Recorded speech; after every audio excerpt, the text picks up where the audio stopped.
Ramai yang masih tertanya-tanya, adakah STR dan SARA akan naik tahun ini? Jawapannya tidak semudah yang disangka. Mari kita fahami dengan jelas. Perkara pertama yang perlu difahami ialah kenaikan kadar sumbangan tunai rahmah atau STR bukan berlaku pada tahun 2026 ini. Sebaliknya, kenaikan yang dimaksudkan adalah untuk STR bagi tahun 2027.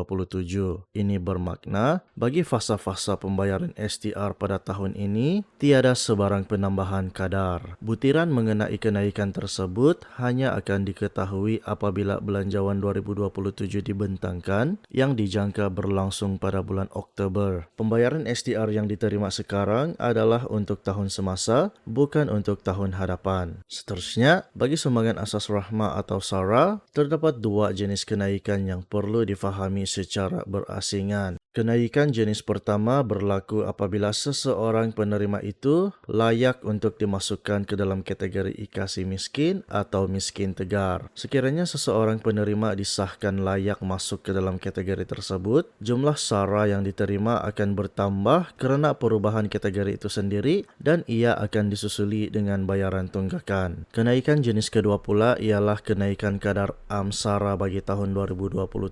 Sama seperti STR, sebarang penambahan kadar untuk tahun hadapan hanya akan diketahui selepas belanjawan 2027 dibentangkan. Ketika itu barulah dapat diketahui kadar baharu serta kategori penerima yang layak, termasuk sama ada golongan bujang akan terus menerima SARA pada tahun hadapan. Perlu ditegaskan bahawa kenaikan kadar STR dan SARA ini merupakan gabungan pengumuman yang pernah disebut oleh pihak kerajaan semasa berkempen sebelum ini. Walau bagaimanapun, sehingga kini ia masih belum disahkan secara rasmi oleh Kementerian Kewangan atau MOF. Sebarang kenaikan kadar bagi tahun semasa hanya boleh disahkan melalui kenyataan rasmi daripada pihak berkuasa melalui siaran media. Sekiranya tiada sebarang kenyataan rasmi dikeluarkan, pembayaran akan diteruskan seperti sedia ada sehingga pembayaran terakhir pada bulan Disember. Itulah penjelasan mengenai kenaikan kadar STR dan SARA yang perlu anda fahami. Kongsikan pandangan anda di ruangan komen dan jangan lupa subscribe untuk kekal dimaklumkan dengan perkembangan terkini. Itu sahaja laporan kami pada hari ini. Sekian, terima kasih.